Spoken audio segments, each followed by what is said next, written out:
மனிதநேய மாந்தரசி இந்த படத்தின் ஃபைனான்ஸ் மினிஸ்டராக, ஃபைனான்ஸ் கண்ட்ரோலராக சிறந்த பட்ஜெட் போட்டு பல ஆயிரக்கணக்கான பேர்களுக்கு வேலை வாய்ப்புகளை கொடுத்து ஒரு இயக்குனரையும் உருவாக்கி உன்னதமாக அமர்ந்திருக்கக்கூடிய மாண்புமிக்க டாக்டர் தயாரிப்பாளர் மோகனா அவர்களே, மாண்புமிக்க இயக்குனர், மனிதவள மேம்பாடு சிறப்பாக ஆக வேண்டும் என்று இங்கே சிறப்பான புதியவர்களை எல்லாம் அறிமுகப்படுத்தி எனக்கு தெரிந்து 30 வருடங்களுக்கு மேல் இந்த துறையிலே போராடி இன்று வெற்றி பெற்று இயக்குனராக அறிமுகமாகி இருக்கின்ற மைதீன் அவர்களே, இசை புரட்சியாளன் சாதாரணமாக சொல்லக்கூடாது, இது அவருக்கான விழா. இதை இடையில அங்கே போயிட்டு வந்துடலாம். மிகப்பெரிய ஒரு போராட்டம் நீட்டுக்கு எதிராக நடந்தது. அதில் இவர் சொல்லிய கருத்துக்கள் உலகம் முழுக்க ஏற்றுக்கொள்ளக்கூடியதாகவும், இந்தியா முழுக்க இந்த ஆளும் வர்க்கத்தினால் இப்போ 20-30 லட்சம் கோடிகளுக்கு மேலே கொள்ளையடித்து மோசடி பண்ணி பல ஆயிரக்கணக்கான மாணவ மாணவிகள் அனிதாவில் இருந்து சாவுக்கு காரணமாக இன்னமும் ஒரு ஆதிக்க சக்திகள் தவறாக பயன்படுத்திட்டு இருக்கிறதுக்கு சம்மட்டியால் அடித்த மாதிரி ஒரு கருத்தை சொன்னார். நீங்கள் ஆட்டோ டப் பண்ணி இங்கிலீஷில் போடுங்க அதை. அதாவது அவர் சொன்னது ரொம்ப ரொம்ப சிம்பிளான விஷயம். அவர் ஒரு உண்மையிலேயே நான் இசை புரட்சியாளர்னு சாதாரணமாக சொல்லலை.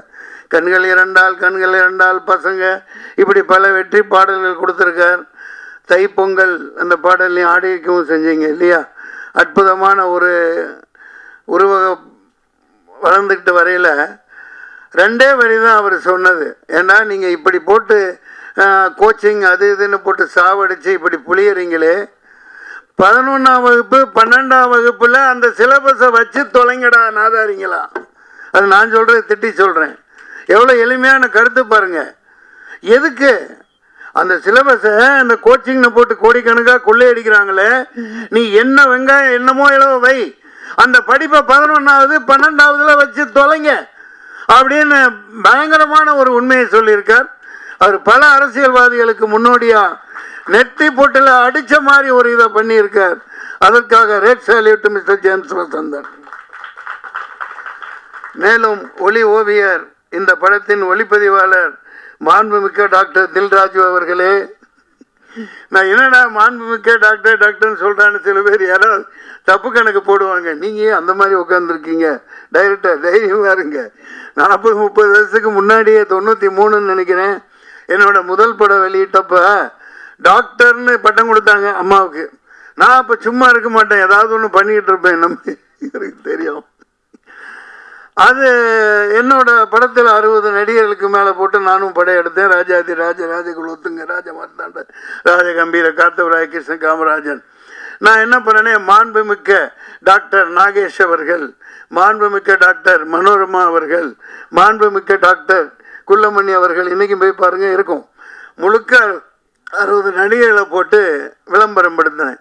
தினத்தந்தியில் போட மாட்டேன்ட்டாங்க. அப்போ சில்க் ஸ்மிதா அம்மையார் எனக்கு ஒரு பரிசாக கொடுத்துருந்தாங்க, ஒரு கார் கான்ட்ரஸாக எடுத்துகிட்டு கிளம்பிடான்னு எல்லாத்தையும் கூட்டிகிட்டு போயிட்டேன். நேராக போய் ஏன் எதனால் இல்லைங்க, அது ஒரு மாண்புமிக்கங்கிறது மந்திரிகளுக்கு தான் போடுவோம், அப்படி எந்த புத்தகத்தில் இருக்குது? இல்லை நீங்கள் டாக்டர்னு போட்டிருக்கீங்க. நாங்கள் சினிமாவில் அவங்க 1000 படம் நடித்தவங்க மனோரமா, அவங்கள நாங்கள் நேசிக்கிறோம், நாங்கள் பட்டம் கொடுக்குறோம், உங்களுக்கு என்ன? இப்போ போட்டு ஆகணும் போடணும்னு சொல்லிட்டு வந்துட்டேன். அவங்க போட்டாங்க. ஏன்னா தினத்தந்தி ஆதித்தனாரோட அற்புதமான நம்ம தமிழ் உணர்வாளர். அதுபோன்று நம்மளை கௌரவிக்க வேண்டியது நம்ம கடமையாக இருக்குது. நம்ம துறையை நம்ம கேவலமாகவும் இதாகவும் பேசுகிறதுனால தான் மிகப்பெரிய அழிவுக்கு உள்ளாகிட்டு இருக்கோம். இந்த இடத்துல இதை ஏன் சொல்கிறேன், நான் வந்து எல்லாத்தையும் முடிச்சிடுறேன். மோகன்ராஜன், ஆகா எங்கப்பா அடி நிறுத்துறே, என்ன ஏய் எட்டி பிண்டாரப்பா, கட்டா குஸ்தி சம்பவக்காரி, என்ன சம்பவம் பண்ணிட்டாப்பலப்பா, எங்கேருந்து தான் இந்த லிரிக்ஸ் அவருக்கு கிடைக்குதோ அடி பின்றாரு மோகன்ராஜன் பாடலாசிரியர் அவர்களே, நிலவை பார்த்திபன் அவர்களே, வினோதினி வைத்தியநாதன் சும்மா இருக்கிறாங்களா பாருங்களேன்.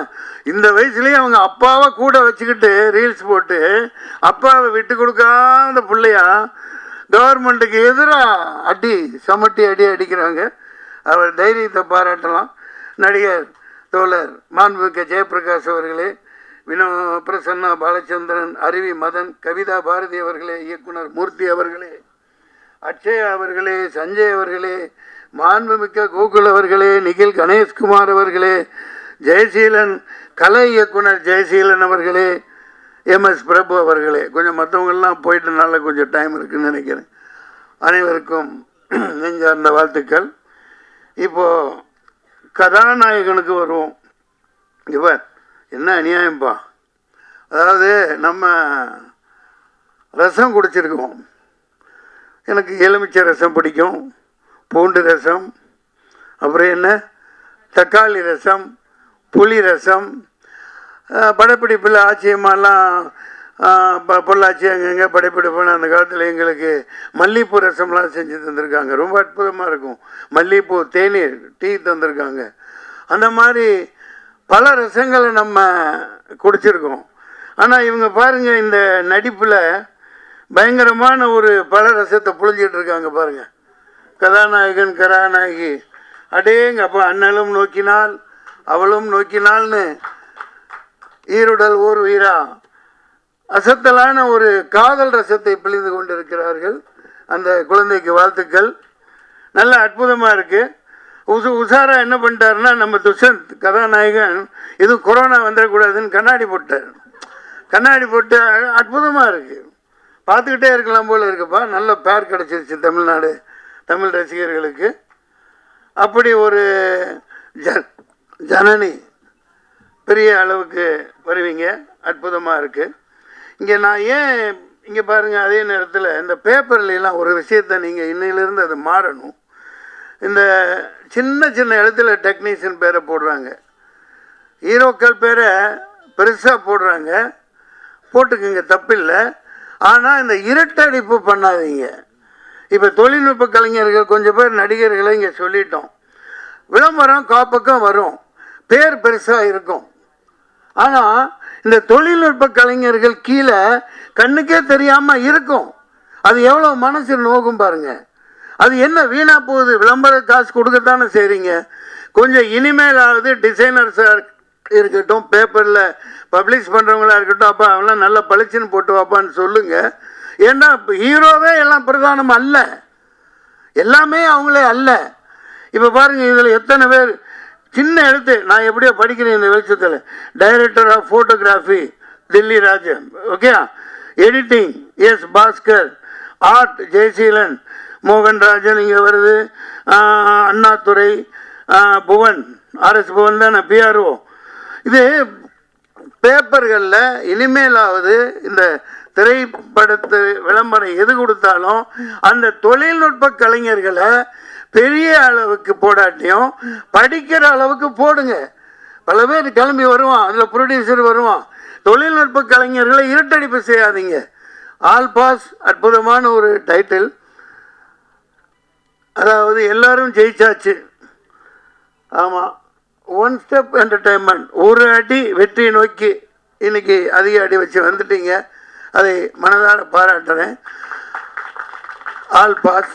நான் அது ஃப்ளாஷ்பேக்கு போனால் எல்லாம் ஆங்கிலத்திலேயே பேர் இருக்குது. இப்போ DC இருக்குது, இது இருக்குது.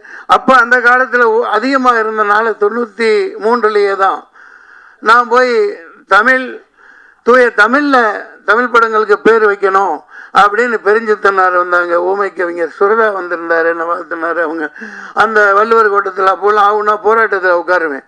அந்த வாரத்திலேயே டாக்டர் கலைஞர் அவர்கள் தூய தமிழில் வைக்கப்படுகிற பெயர்களுக்கு படங்களுக்கு இவ்வளவு மானியம் அப்படின்னு 5 லட்சம் 7 லட்சம் அனௌன்ஸ் பண்ணாங்க. அது எந்த அளவுக்கு மறுபடியும் அதை நம்ம இப்போ கொண்டு போக முடியும்னு தெரியாது. அந்த விட்டுட்டு நான் ஏன் இந்த அளவுக்கு நான் இப்போ சமீபமாக ஒன்று பாதிக்கப்பட்டேன். எனக்கு மனசு வேதனையாக இருக்குது. அதை இங்கே ஆல் பாஸில் ஏன் சொல்லணும்னா இது கலைத்துறை சம்பந்தமானது, நடிகர் சம்பந்தமானது. கருப்புன்னு ஒரு படத்தில் நான் நடித்தேன். 4 பேர் நல்லவுக்கு 4 பேர் எங்களுக்கு பயம் கிடையாதுன்னு பாடல். நான் வில்லனுங்க ஆடுறது.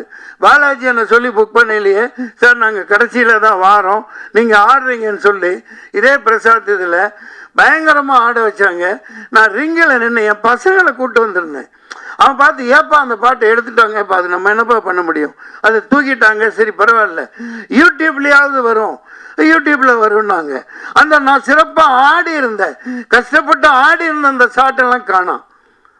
இது ஏன் இப்படி இருட்டடிப்பு பண்ணுறீங்கன்னு தெரியல. நீங்கள் இங்கேயோ டாப்பில் இருக்கீங்க, மார்க்கண்டேயன் குமாரர்கள் ஒன்று கைதி போச்சு, ஓகே சரி, நீங்கள் சம்பாதிங்க, கோடிக்கணக்காக சொத்து வாங்கி போடுங்க, அகரம் நல்ல பேர் எடுங்க.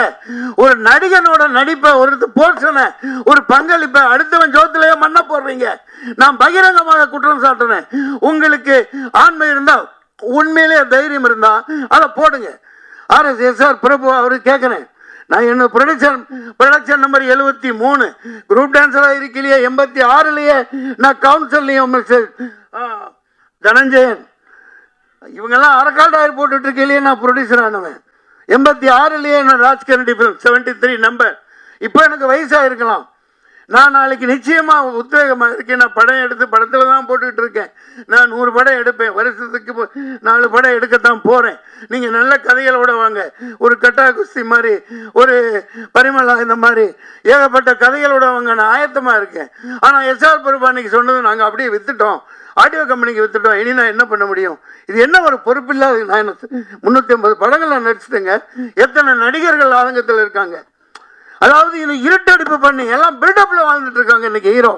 எல்லாம் பில்டப். ஒரு டான்ஸ் மாஸ்டர், ஒரு ஃபைட் மாஸ்டர், ஒரு டெக்னீஷியன், ஒரு பாடலாசிரியர், ஒரு இயக்குனர், இப்படி 100கணக்கான பேர்கள் உழைப்புல தான் இன்னைக்கு பில்டப்ல வாழ்ந்துட்டு இருக்கீங்க. RJ பாலாஜி அன்னைக்கு என்ன 1500 ஷாட் பில்டப் கொடுக்குறீங்க ஹீரோவுக்கு. ஏன்னா டம்மியா நிற்க வச்சிருக்கான். ஒரு இயக்குனர் 2-3 பேர்கிட்ட நான் சொல்லல, சார் இனிமேல் நீங்கள் சைன் பண்ணல, முக்கியமான சீன் எது நடிக்கிறீங்களோ அதை எடுக்கிறீங்கன்னா என்னை கேட்காம நீங்கள் எடுக்கக்கூடாதுன்னு அக்ரிமெண்ட்டில் போடுங்கன்னு சொன்னார். இதெல்லாம் எந்த அளவுக்கு சாத்தியம்? நான் நடித்து எத்தனையோ கேப்டன் போய் 25,000 அடி தூக்கி போட்டிருக்காங்க. ஆனால் அவரோட கால் தூசுக்கு ஈடாக மாட்டாங்க. அதனால தான் படங்கள் நிற்கிது. மலையாள படங்கள் ஏன் நிற்கிது? இப்போ இவங்கெல்லாம் நிற்கிறாங்க, மலையாள படத்தை பாராட்டுறோம், தலையில் தூக்கி வச்சு கொண்டாடுறோம். எல்லா கேரக்டர்களையும் நீ என் கேரக்டர் ஒன்றும் கொடுக்க வேணாம், ஒரு வெங்காயம், நான் ஒன்று பிச்சை எடுக்கிறவன்லாம் கிடையாது. ஈட்டடிப்பு ஏன் பண்ணுற? அந்த என்னை மறைச்சிட்டு நீ பெரிய ஆளனா, நான் தான் உண்மையான கருப்பு, நான் தான் கருப்பு, கருப்பேன் வருவான்.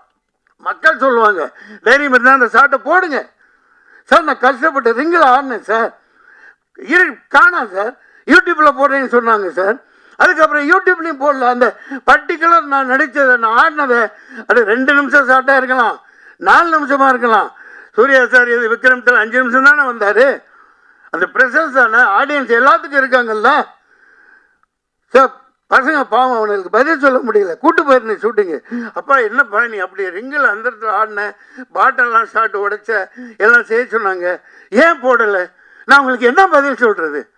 இது என்ன இந்த மாதிரி ஒரு அயோக்கியத்தனம்? முதல்ல ஹீரோவா இருங்க, நல்லா சம்பாதிங்க, என்னமா வேணாலும் பண்ணுங்க. ஆனால் சினிமாங்கிற ஒரு கூட்டு குடும்பம், அதை ஞாபகம் வச்சுக்கோங்க. இது ஆல் பாஸ், வெற்றி அடைவோம். இந்த மாதிரி நிறைய பேர் வரணும். சினிமாங்கிறது ஒரு தனிப்பட்ட கதாநாயகனுக்கு அல்ல, ஒரு ஜனநாயகம் வந்தான்னா 100 பேர் கூட்டு போனாங்க. மலேசியா செலவு பண்ணி கூட்டு போனான், அவன் ஜனநாயகன். இங்கே நடக்கிற மதுரைக்கு கூட்டு போகல. யாரோ என் இடத்துல நான் அடட்டி பரவாயில்ல, யாரோ ஒரு பொண்ணு அவர் கூட இருந்தது, அது ஆடுது, படத்தில் நடிக்கிறது. இவர் கோட்டு போட்டுக்கிட்டு ஆடுறாரு. அடே நீ நல்லா ஆடு, நல்லா ஆடு, ஆனால் என்னை எதுக்கு போட்டேன்? ஏன் அப்படி இருட்டடிப்பு பண்ண? ஏன் பயம்? 2 நிமிஷம் ஷார்ட்டாக இருக்கட்டும், 4 நிமிஷமாக இருக்கட்டும், நீ போடு, காட்டு, மக்கள் பார்த்துக்குவாங்க. உனக்கு தானே பேர் வருது, உன் கம்பெனிக்கு தானே பேர் வரும். அந்த மாதிரி பகிர்ந்து கொடுக்க மாட்டேங்கிறாங்க. தனிஞ்சேன், நீங்கள் என்ன என்சைக்ளோபீடியா? இதுதான், இதை முதல்ல நோட் பண்ணுங்க. சும்மா ஜால்ரா போட்டுட்டு போகிறதுக்கு ஆல் பாஸ், நல்லா இருக்கார், நல்லா ஓடும், நல்லா இருந்தால் தான் படத்தை பார்ப்பான்.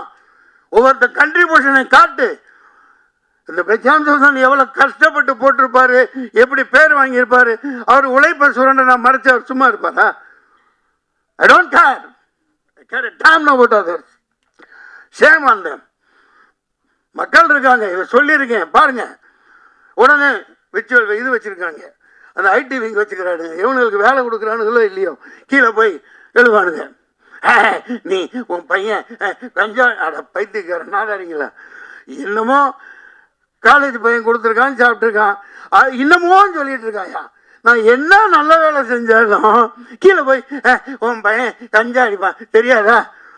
இப்படி ஒரு அறிப்படுத்த சனியனுங்க நாட்டில் சுற்றிட்டு இருக்குது. அவனுங்களுக்கு அதே தான் வேலை. பெட்டர்ஸ் கழுவ மாட்டானுங்க, அதை சொரிஞ்சுக்கிட்டே இருப்பானுங்க, குரங்குக்கு போட்டு மாதிரி. ஆல் பாஸ் அற்புதமான பெயர். இனிமேல் இங்கே விளம்பரம் என்று கொடுத்தால் ஒவ்வொரு தொழில்நுட்ப கலைஞனும் மரியாதை செய்யப்படணும். ஒவ்வொரு தொழில்நுட்ப கலைஞனும் தினத்தந்திக்கு, தினகரன், ஒவ்வொரு விளம்பர மீடியா எல்லாத்துக்கும் நான் சொல்லிக்கிறேன். இது என்னுடைய உத்தரவு, என்னுடைய கட்டளை, என் சாசனம். ஒவ்வொரு தொழில்நுட்ப கலைஞருக்கு பேர இருட்டடிப்பு பண்ணாத, அனைவருக்கும் பகிர்ந்து கொடுத்து ஹீரோவா வாழு. நன்றி, வணக்கம், வாழ்த்துக்கள்.